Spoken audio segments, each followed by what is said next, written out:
I am Bruno's childhood sweetheart, and I've liked him for 10 years. He always tacitly accepted my feelings until he met Anna. He said Anna was better than me in every way. He also said, you should actually try being with someone else. But when I really tried, he regretted it. Chapter 1. So tired. I don't want to like Bruno anymore. When I realized this, I was sitting in his car, more precisely, in the back seat. Anna sat in the passenger seat. I was squeezed in the back with another male classmate, Tony. Today was my freshman registration day. From a small southern city to the capital, everything was unfamiliar. I waited at the school gate for Bruno for a full 4 hours. He never picked up my calls. It wasn't until I had settled everything by myself that Tony showed up downstairs at my dorm. He said Bruno sent him. I used Tony's phone to call Bruno. This time, he answered immediately. Bruno, I did it. 2 years ago, we agreed that as long as I got into his university. Miriam, he cut me off. You should actually try being with someone else. So that was why he let Tony come pick me up. Don't avoid me. Let's talk face to face. I'm not avoiding you, he said impatiently. I'll drive over later. There's a club gathering tonight. Come too. The summer Bruno got his driver's license. I was the one who accompanied him every day, however long he practiced. I stayed under the sun with him. People would tease him, asking, who's that little girl to you? He'd take the water bottle from my hand with a smile. You tell them. My face would burn red, and I couldn't get a word out for a long time. Everyone would laugh. Bruno would ruffle my hair. Just wait 2 more years. When you get into my university. His words carried deeper meaning, but he never admitted anything outright. He just made me guess, and I couldn't guess. While I spent those 2 years studying desperately because of that promise, becoming the dark horse of the exam, earning admiring looks as I was accepted into the capital's university, what was he doing? You must be Miriam. Anna leaned out of the passenger window. Get in. So that's what he was doing, chasing someone else. The rearview mirror let me see his face for the first time in 2 years. His features had grown sharper, losing the youthful softness I knew, replaced with a stranger's edge. He had always been good-looking. The corners of his eyes and brows never lied. But once I got in the car, he never looked at me. Tony. Anna turned her head. She called Tony's name, but her eyes were on me. Did you help our Miriam with her luggage? Her teasing made Tony blush. She carried everything herself. You've got to take your chances. She laughed. Weren't you saying you wanted to start dating? Don't say I'm not helping you. Tony scratched his head, stealing a glance at me. Add her on WeChat. Anna reminded him. Tony pulled out his phone and leaned toward me. Freshman, can I? Suddenly, brakes.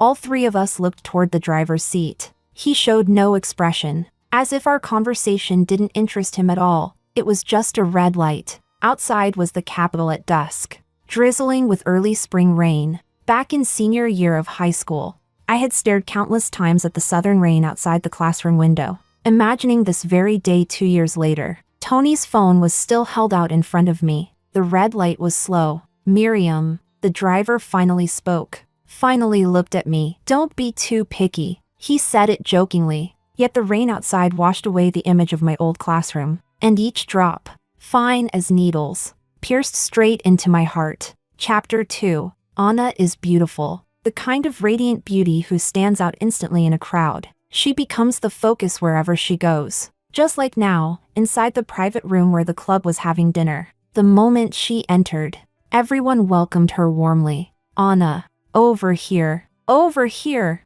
A senior waved her over. I saved seats for you and Bruno. Bruno stepped forward and pulled out the chair for Anna. Tony and I, still standing by the door, suddenly felt awkward. Well, that senior loved stirring up the atmosphere. Tony brought his little girlfriend here.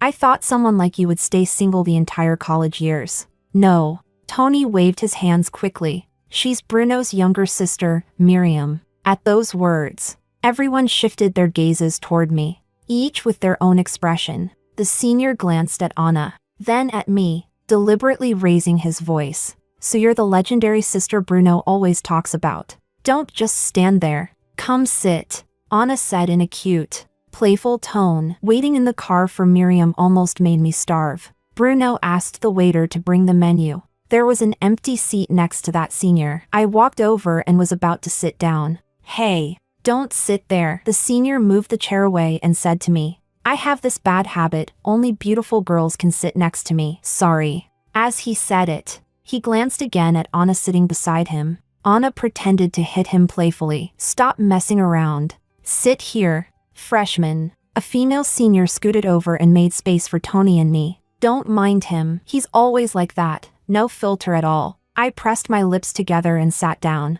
silently glancing at Bruno. He sensed my gaze but didn't respond. Instead, he turned to the waiter and said, No scallions. She doesn't like them. And no garlic either. Anna gently tugged at his sleeve. Bruno raised a brow. Didn't you used to eat garlic?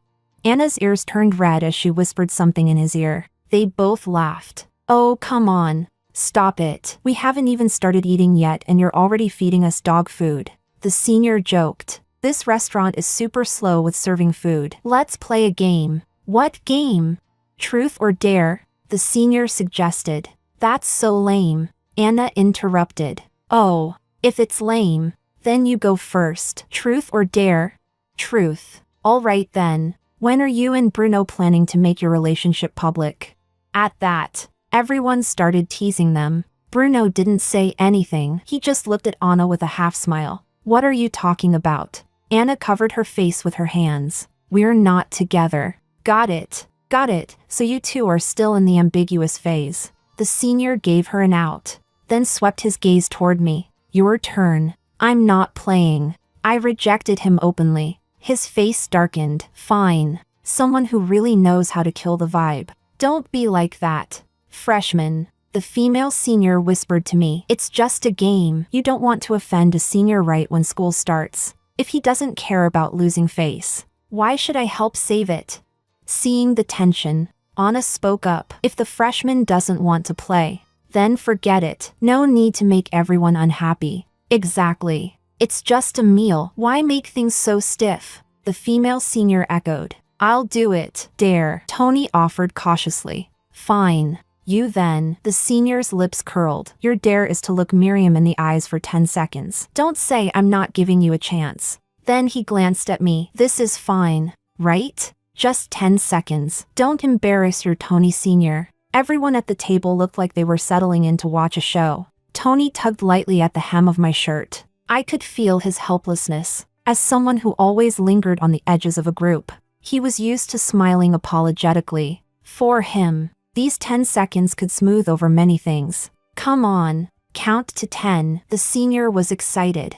I took a breath and, under everyone's gaze, looked at Tony. Under the flickering lights, his confusion showed clearly on his face, but even more than that, relief. Relief that I was willing to cooperate, so he didn't have to endure the awkwardness of being stared at and rejected alone. 8, 7, 6. It shouldn't be like this. Why did we have to become monkeys on display? 5, 4, 3, 2. This wasn't creating an opportunity. It was mocking the simple desire of ordinary people to be loved, treating it like some sort of spectacle. The word one hadn't even been spoken when Bruno pushed open the private room door. The dishes had arrived, and the farce was interrupted. I stood up and walked out of the room. I went to the end of the hallway to breathe. Why did I come with him to a gathering where I didn't know a single person? Just to watch him use this method to make me give up? Tired? Behind me came a voice I knew well. This was the first time in 2 years that he and I were speaking face to face. I turned around, calmer than I expected. I want to go back. He took a cigarette from his pocket. All right, I'll have Tony take you back. I can go by myself. Are you trying to make me worry on purpose? I let out a small, angry laugh. Don't you think it's shameless of you to say that? He didn't reply. His eyes drifted toward the window in the corridor. Night was slowly falling, casting a faint veil over the brightly lit city. There were countless evenings like this when Bruno used to bike me home. Tony is pretty suitable for you. I turned to leave. He grabbed my arm and pulled me back into place. The window on my left, him on my right, blocking out the noise of the corridor. Let go. I tugged hard. What are you doing? Don't you like Anna? He replied calmly. She's pretty enough. He didn't let go. Instead, He leaned in closer. You grew taller in the last 2 years?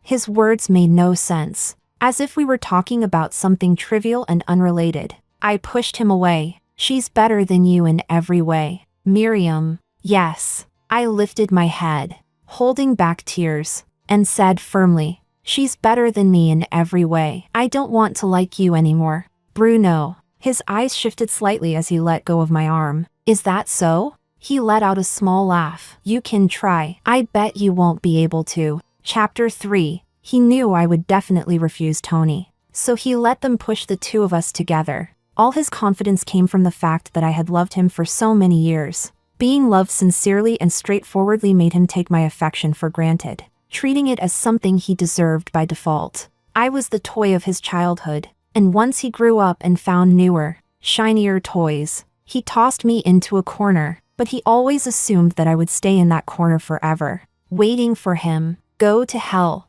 This meal was really good. A noisy group of people poured out of the restaurant. Yeah, and Bruno paid again. He's really loaded. At the cashier counter, another group was settling their bill. Oh damn. That's the big shot from the computer science department. I took his class once. Which one? There are so many legends. Who are you talking about? The youngest and the most handsome one. Bruno walked up, half a head shorter than him. Professor. The man heard him and gave a slight nod, counting as a response. His glance swept over everyone waiting at the entrance. And instantly, the rowdy group went quiet. So quiet it felt like a classroom waiting for a roll call. No one dared make a sound. Leo. From behind him, several highly respected senior professors walked up. About that project you mentioned last time. Bruno finished paying, head slightly lowered, and walked out of that overwhelming aura. Bruno. Does that big shot know you? The senior asked, leaning in. Yeah, I've taken his class. Why didn't you say so earlier? The senior lit up with excitement. I wanted to join his research group before, but I failed the interview. I heard he's super strict. Could you help me somehow? Maybe get me connected with him? Bruno glanced at him but said nothing. The female senior beside us chimed in. Don't bother asking Bruno. He didn't pass the interview either. Bruno's expression darkened. He changed the subject. Heading back to campus? No way. Let's switch locations. Round 2. You coming? Bruno asked me. I'm going back to campus. Tisk. The senior sneered. Yeah. Go back and sleep early. Bruno glanced at Tony. You take. Miriam. A voice behind us interrupted him. I turned around. Through the gentle drizzle of the spring night, Leonardo, wearing a black coat, was walking toward us from the cashier. Chapter 4. Leonardo was the only variable in the 10 years I liked Bruno. He always appeared at the moments when I felt the most lost and helpless. Just like now. He walked slowly to my side. The umbrella hovered gently above my head, effortlessly separating me from that group of people. Going back to campus? His words and actions were overly familiar, so natural that he looked like someone coming to pick up his girlfriend after a gathering. I steadied my emotions. He looked past me, toward the dim corner of the lights, at Bruno among the crowd. Bruno stood beside Anna, staring at Leonardo and me. His gaze gradually darkened. Oh my God. Freshman. You know the professor? The senior widened his eyes and rushed over to grab my hand. Why didn't you say so earlier? I instinctively withdrew my hand, and my shoulder accidentally brushed against Leonardo's hand holding the umbrella. He steadied me. And you are? Ah, the senior's eyes flashed with embarrassment. I'm from the student council. When you first came to school to give a lecture, I was assigned to receive you. Same department as you? Leonardo looked at Bruno's group and asked me. They're all upperclassmen. Thank you for taking care of Miriam. His smiling eyes were so gentle, like ripples of light on a clear lake. No.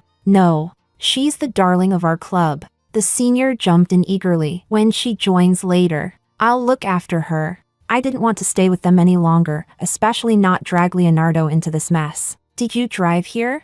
I looked up at him. My car's in the parking lot up front. We need to walk a bit. Want to wait here? I'll walk with you. My answer was firm. What about round 2? Bruno asked the senior coldly. Hands in pockets. Aren't you leaving?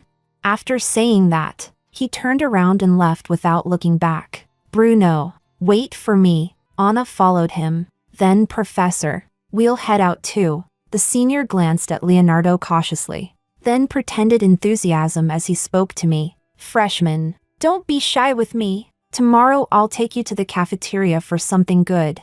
The group disappeared into the misty drizzle. My emotions finally calmed, and I put a bit more distance between us. Professor, he gave a soft laugh. Now you remember to call me Professor? Professor, I didn't know I'd meet you here. Miriam, he lowered his head a little. From the moment I started tutoring you, I never intended to be your teacher. Leonardo had been my physics tutor when no one believed I could get into the Capital University. He was the one who supported me, calling me every night to go over problems, revise papers, push me forward step by step, pulling me up from impossible to possible, until my name appeared on the honor list. But technically, he never took any money from my family. He had been admitted to the youth program in middle school, then became the youngest professor recruited by the Capital University. He had no need to tutor a high school student. People said he did it because he was my brother's childhood friend, and that he treated me like a little sister. But on the day I received my admission letter, he said plainly, "It's because I like you." Leonardo made everything clear, not wanting any unspoken feelings to hurt me, but it was a feeling I couldn't repay, because everything I worked so hard for was for my promise with Bruno. I was the one with improper intentions. He said softly, with a hint of self-mocking laughter at the end, "You don't have to mind it. You got into the Capital University because you worked hard enough. Believe in yourself." Leonardo, I'm sorry. A straightforward rejection was the only thing I could think of. Miriam, don't apologize. Being able to help you already makes me happy. After that, we had no contact. Until today. Until now. Standing beside him, I could still remember the faint, almost inaudible sound of his breathing in that phone call. "Let's go to the parking lot. I'll take you back to campus." Once again, he helped me. Chapter 5. Good that someone's taking you home. Bruno sent me a text. A moment later, another one came. "When did you two meet?" I didn't reply. The parking lot was at the end of the commercial street. The street was crowded and jammed with people. Leonardo and I didn't walk fast, yet we still caught up with the group.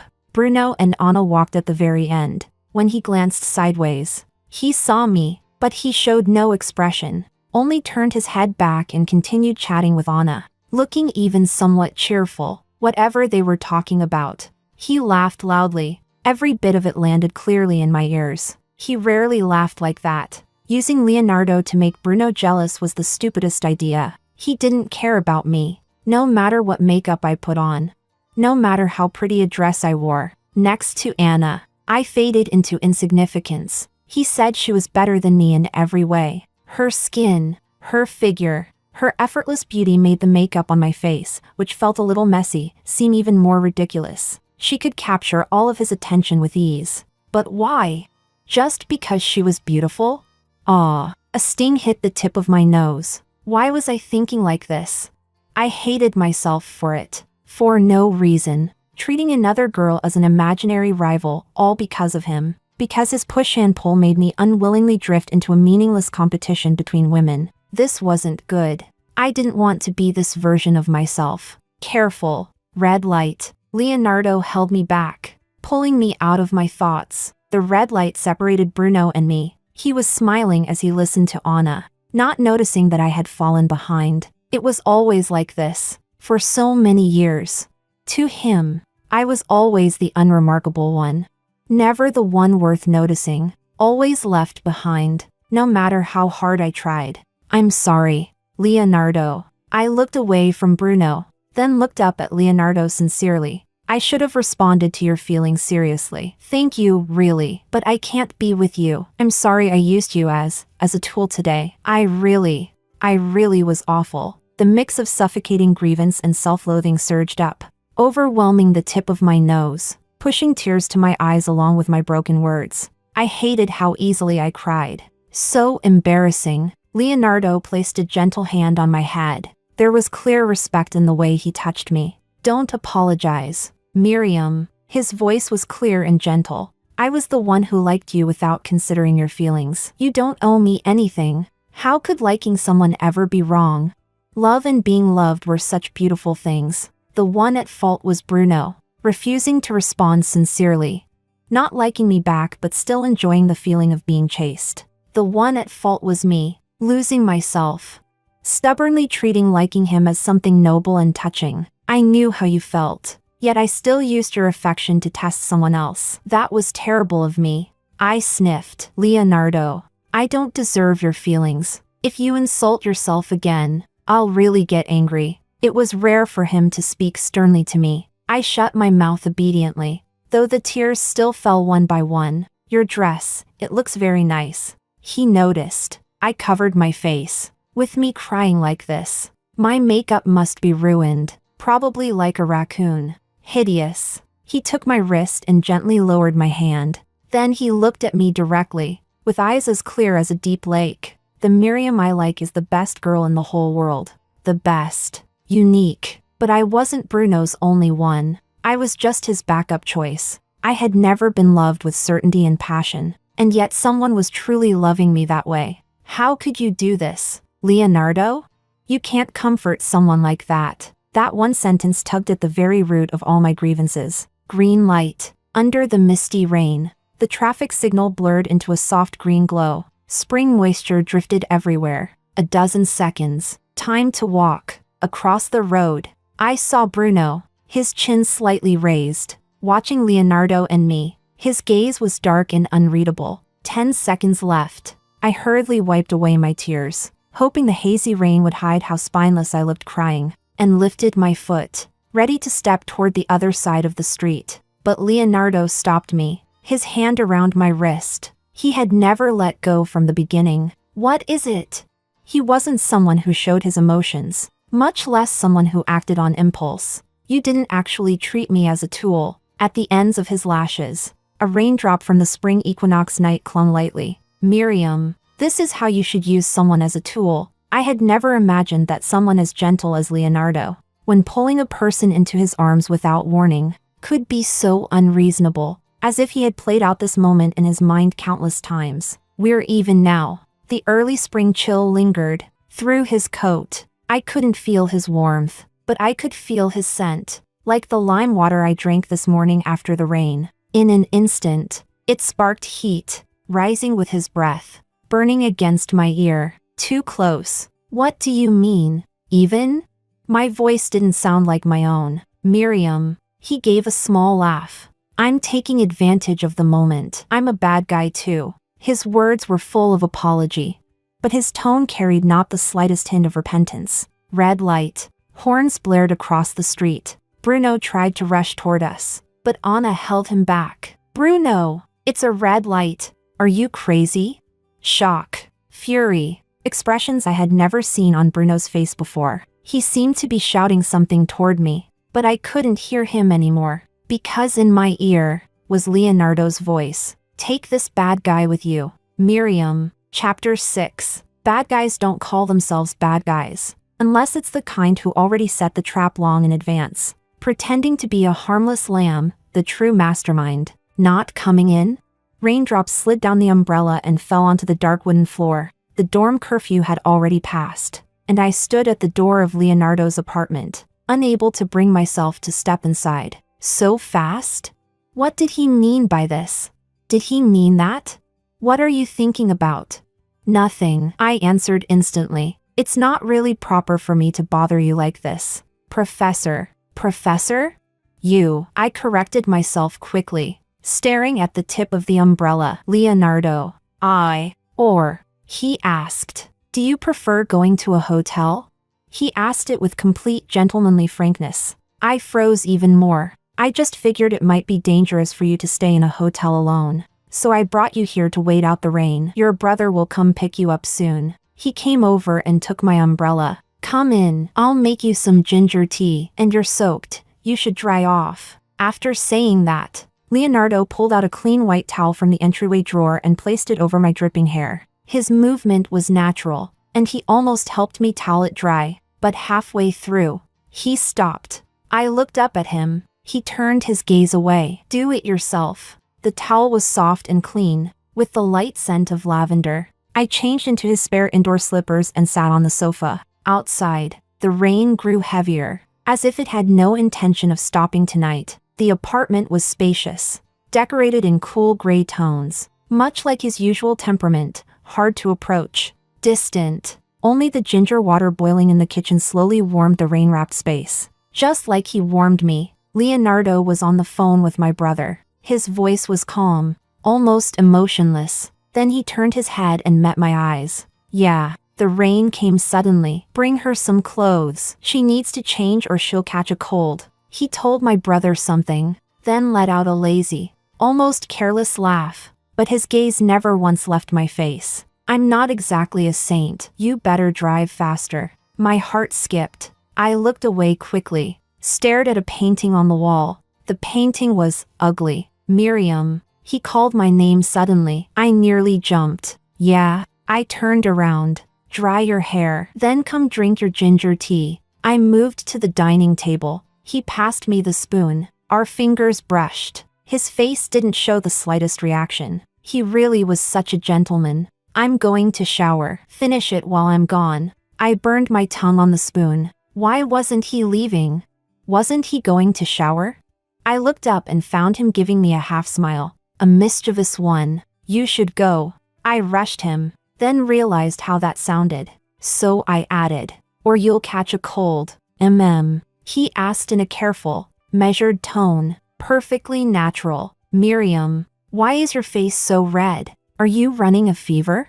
Before I could respond, the back of his hand touched my forehead. Just a light touch, then he withdrew. No fever. The steam from the ginger tea made you warm. My fault. It's too hot. Should've let it cool. Right. Blame you. Blame you. I pushed his hand away. Leonardo, go take your shower already. God. This was too weird. The atmosphere was too weird. The ginger tea was too warm, like the steam of a bathroom, even though I couldn't feel the bathroom's heat. Every sip of ginger tea made me more aware of the sound of the running shower. My phone vibrated. Bruno, like a splash of cold water, diluting the warmth the ginger tea had barely given me. I rejected the call. He kept calling. I finally answered, and he went silent. Where are you?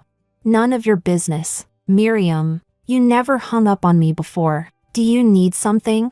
Where are you? Anna said you didn't go back to the dorm. Do you have no shame? Running off with some guy on the street. And what exactly are you doing right now? I laughed coldly, trying to express concern for me. If you're trying to make me jealous with him, you're mistaken. Miriam, he let out a sharp laugh. I'd never fall for such childish tricks. The sound of the shower stopped. If you don't care, then don't. I don't care anymore either. I told him, Bruno, I can let go just as easily as I pick up, and I mean what I say. After that, I hung up.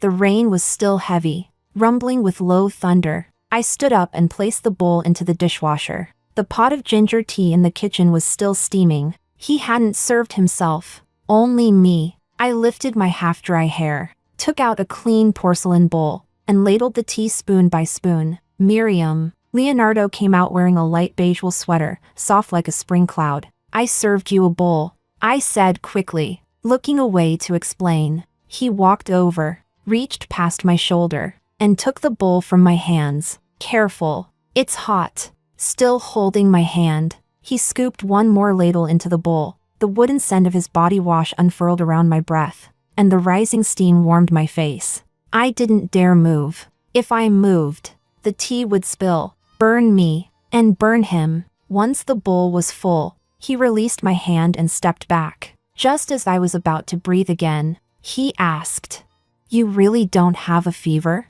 No. I denied instantly. He sat at the dining table drinking ginger tea, droplets at the ends of his hair swaying softly whenever he lowered his head. Good-looking people, even their hair whirls are good-looking. My mind drifted endlessly and landed on the painting on the wall, carefully framed. But the painting was honestly embarrassing. Maybe it was painted by some ex-girlfriend? Except he never dated anyone. What are you looking at? He followed my gaze to the painting. Honestly, it's awful. I whispered. Did some auction scam you? Or maybe an unusual aesthetic? He laughed. If I like it. No price is too high. Fair enough. The doorbell rang. He got up to open it. I'm just saying, letting her stay here one night won't kill anyone. Why drag me from the north side of the city to the south in a rainstorm? Man? My brother started complaining the second he stepped inside. Did you bring the clothes? What clothes? He patted his head. Oh, I forgot. My bad. Don't stare at me like that, dude. It's scary. I peeked my head out. My brother looked like he just spotted a rescue boat. My dear sister, aren't you thrilled to see your big brother? Leonardo turned back, his gaze sweeping over my still wet clothes, and his brows knitted. You should have just given her one of your shirts. Sure, it'd be huge, but whatever, my brother said. That's inappropriate. Leonardo picked up my umbrella and handed it over. Turn the heater on in the car. Let me know when you get home. Yeah. My brother took the umbrella and waved for me, still muttering. You treat her like she's made of gold. You're more like her real brother than I am. I shoved him forward, trying to get him to leave faster. Aren't you going to say goodbye? Leonardo asked with a soft smile. My brother raised an eyebrow at that, glancing between us with interest. I cleared my throat. Goodbye, Professor. Our eyes met. Aw, he was mad. The elevator arrived. My brother urged. Miriam, let's go. Leonardo sighed. Good night, Miriam. He turned to close the door, but I caught the corner of his wool sweater. It really was as soft as it looked. Thank you, Leonardo. Soft and intimate, the way someone would thank an older brother, or someone they're afraid to lose. In the car, my brother drove fast, humming loudly. From today, I'm marrying you. Do you smell like his cologne? Horrible. Absolutely horrible. Drive slower. He snorted. Good thing I have sharp eyes. I could see right through that guy's fake innocent act. Inappropriate. My ass. He's full of tricks. Pretending to be some pure little flower in front of you. I couldn't stand this topic. So I changed it. The painting in Leonardo's living room is really ugly. My brother froze, then burst out laughing. What are you laughing at? It is ugly, he said. Back in high school, he traded a whole month of cafeteria meal tickets for it. You painted it? No wonder it was so ugly. My brother gave me a long look. That masterpiece was painted by you. My dear sister. Chapter 7. After my 8 a.m. class ended. Miriam, do you know that big shot from the computer science department? My roommate asked. He's my brother's classmate. Is he getting transferred? I heard he's moving to the neighboring university. He's amazing. Transferred? Yeah, that's what the upperclassman said. Supposedly he's not teaching students anymore. Another girl joined in. What a rare good-looking researcher. May his hairline survive. Going to the cafeteria? My roommate asked. The cafeteria was packed, balancing my bowl of shredded pork with garlic sauce. I searched through the crowd for her. I didn't find my roommate, but I did see Bruno and Anna. Anna was sitting, coaxing Bruno about something, but his expression remained dark, and he barely responded. Well, isn't this our Miriam? The senior from the last gathering stood up to greet me, warm and enthusiastic, completely different from before, leaving me no room to avoid him. Bruno followed his gaze, looked at me. In just a few seconds, his expression shifted, from emotionless, to angry, to disdainful, like he'd switched faces. I knew him too well. This was the expression he had whenever he thought I had done something wrong, that I owed him an apology, that I should coax him. He still stubbornly believed that I would humble myself and run back to him, no matter what he had done to me. As long as he got upset, as long as he crooked a finger, I'd return to his side. Come sit. It's too crowded here. The senior snatched my food and offered the seat opposite Bruno. No thanks. I'm here with a friend. Doesn't matter. I'll get you another stool. He ran off eagerly. I stayed where I was, unmoving, still scanning for my roommate. Friend? Bruno sneered. And he only buys you this? What was that supposed to mean? I looked at his awful expression. Leonardo only treats you to cafeteria food? Oh, so he assumed the friend I mentioned was Leonardo. What's wrong with cafeteria food? It's clean and cheap. I simply sat down. Don't you treat Anna to cafeteria food too? I'm paying with my own card. That doesn't count as him treating me, Anna said. Oh, I smiled lightly. That's not good. Why would you let someone pay with their own student card? Bruno shoved one hand in his pocket. Posture casual. Anna isn't like you. She's frugal, doesn't care about money, and she's determined, with clear goals. He looked straight into my eyes. Unlike some people, who change their mind and suddenly don't like me anymore. My roommate finally spotted me. She rushed over with her bowl of noodles. Great! You managed to snag seats. The moment Bruno realized she was my roommate, his expression froze. He straightened up and pulled his hand out of his pocket. This is, my roommate asked. This is Bruno, my senior from high school. I introduced calmly. And his girlfriend, Anna. It was the first time Bruno ever heard me introduce him that way, and the first time he heard me refer to Anna like that. His expression shattered, completely dropping the mask. As he stared at me in disbelief, I met his gaze and sincerely said, I wish you two the best. Really. Chapter 8. Things are really good like this. Bruno, once I get into your university, I can come to the capital to find you. During the winter break of senior year, it was one of the few chances I had to see Bruno. I told him excitedly about my mock exam score. I really improved a lot this time. He patted my head. Good girl. I'm gaming right now. Talk later. What game? You wouldn't understand. Later I found out. That winter break I treasured so much was the same winter break he spent helping Anna rank up in her game. Wow. You were so dumb back then. Late night dorm gossip, my roommate sighed dramatically. If it were me, I'd hate my old self for being such a simp. It's not totally simping, another roommate said. We were all young, easy to get fooled by a jerk. True, you didn't know any better back then. Then she asked me, so how do you feel about it now? Now? I lay on my side, thinking for a long time. By the time I finished thinking, only the soft sound of our sleeping breaths remained in the room. My phone lit up with a new message. East Gate, 11:30 tomorrow. I'll come pick you up. Leonardo. My brother told me that after Leonardo's transfer, his research group became extremely busy, and he was barely seen on campus. But he still wanted to take me somewhere nice to eat. Will you be able to get up? If not, we can go in the afternoon. Another message. Sure. I typed carefully. Are you still in the lab? I checked the time, 12:30 a.m. You must be really busy. We can go another day. Can I call you? He asked. I slipped out of bed quietly, gently pulling open the door. Where are you going? My roommate peeked through her bed curtain. Shoo! I gestured frantically. Don't wake anyone. No one's asleep. She pointed around. She's gaming. Those two are scrolling TikTok and watching Taobao live streams. Normal people don't sleep at 12:30. Look, this discount is basically the same as usual. What kind of scam sale is this? Through the curtains I saw all the screens glowing in the dark. I'm just making a phone call. I closed the door and walked to the laundry room at the end of the hall. The washing machines were still running loudly. Hello. I spoke softly. Sorry. I forgot you're in your dorm. Leonardo's voice was low and slightly hoarse, but still gentle. Did I disturb your roommates? A bit, so I can only talk for a little while.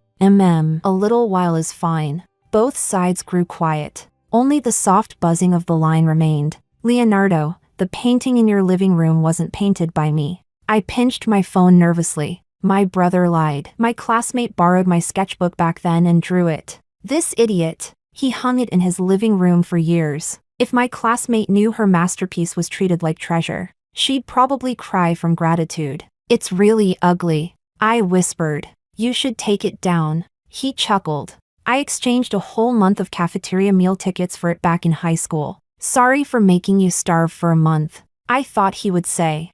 It's not your fault. But he laughed lightly. Then you'll have to eat with me tomorrow. But you need rest. That's why I need you. After hanging up, I tiptoed back to the dorm. What the hell is this garbage? Jungle can't play. And you expect me to carry you on Yao? Carry your grandma's dog legs. My roommate was raging at her game. I held my phone, still warm in my hand. I don't feel anything anymore. What? My roommate peeked out. What did you say? I really didn't feel anything toward Bruno anymore. Not hatred. Not anger. Nothing. Because he wasn't worth it. If we hadn't talked about relationships tonight, I wouldn't even have remembered he existed. At some point, the person who once filled my every thought became someone I hadn't thought of in a very, very long time. When do you truly walk out of a failed love?